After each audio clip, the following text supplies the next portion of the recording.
Hello friends, welcome to Economic Darpan. Friends, today we are going to discuss the basic structure of Indian banking system. And this video is important for the aspirants who are preparing for the SBI clerical exams, Punjab State Cooperative Bank, or the banking exams of other states too. So, what is the basic structure of Indian banking system? The basic structure of Indian banking system is this. सबसे ऊपर क्या है? RBI, that is the Reserve Bank of India, which is our central bank of India. Central Bank of India या फिर RBI जो है वो दो कैटेगरीज में डिवाइडेड है. First is scheduled banks and other is unscheduled banks. और scheduled banks भी दो कैटेगरीज में डिवाइडेड है, कमर्शियल बैंक्स और cooperative banks. Or commercial banks further divided into different categories, that is public sector banks, private sector banks, foreign sector banks, and regional rural banks. Friends, we will discuss all these categories one by one in detail in the upcoming videos. Today we are going to discuss what are the scheduled banks and unscheduled banks, because these are the basis of Indian banking system. So scheduled banks क्या होते हैं? Scheduled banks वो हैं जो according to RBI Act 1934 के अंदर क्या है कि जो banks RBI के second schedule में included हैं उनको हम क्या बोलेंगे? Scheduled banks. Okay? Scheduled banks are those which has been included in the second schedule of RBI. और इनको सेकंड स्केड्यूल में इंक्लूड होने के लिए कितनी कंडीशंस को सेटिस्फाई करना पड़ता है? 3 कंडीशंस को सेटिस्फाई करना पड़ता है.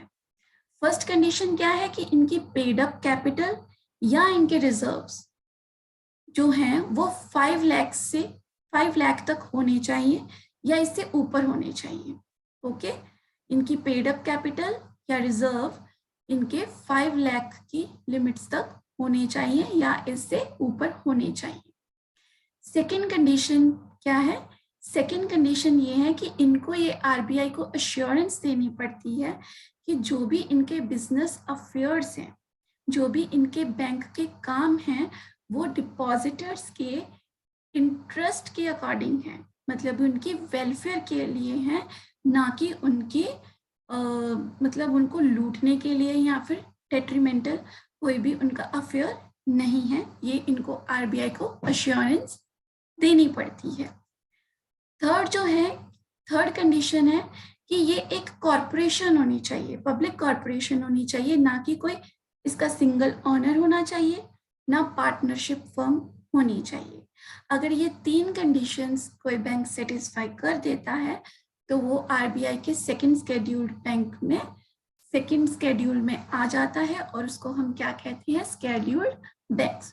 और जब ये तीनों कंडीशन सेटिस्फाई हो जाती हैं तो फिर क्या होता है कि आरबीआई इनकी फुल मतलब देख रेख करता है, इनको क्रेडिट फैसिलिटीज देता है, दूसरी फैसिलिटीज देता है, और इनको हर मंथ अपनी बिजनेस रिपोर्ट्स आरबीआई को सबमिट करवानी पड़ती है for their review. Okay, scheduled banks are clear. Now next move to the non-scheduled banks. Non-scheduled banks होते हैं जो आरबीआई के सेकंड स्केड्यूल में इंक्लूडेड नहीं है. ठीक है, ये वो बैंक है जो आरबीआई एक्ट 1934 के अकॉर्डिंग जो आरबीआई के सेकंड स्केड्यूल में इंक्लूडेड नहीं है, उनको हम क्या बोलते हैं? Non scheduled banks. ओके, दूसरा इनका क्या है कि इनकी जो पेड अप कैपिटल है या फिर इनके जो रिजर्व्स हैं वो लेस देन 5 लाख होते हैं. और नेक्स्ट इसकी क्या है कि जो आरबीआई है उसका फुल कंट्रोल नहीं होता है इसके ऊपर.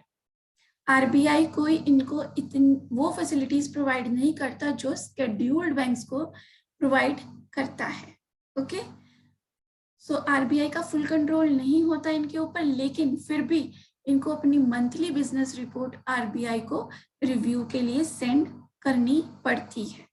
Okay, so non scheduled banks, I hope non scheduled banks have clear to you. In the next video, we will discuss the other categories of Indian banking structure. Till then, stay tuned to Economic Darpan channel. Do share, like, and subscribe.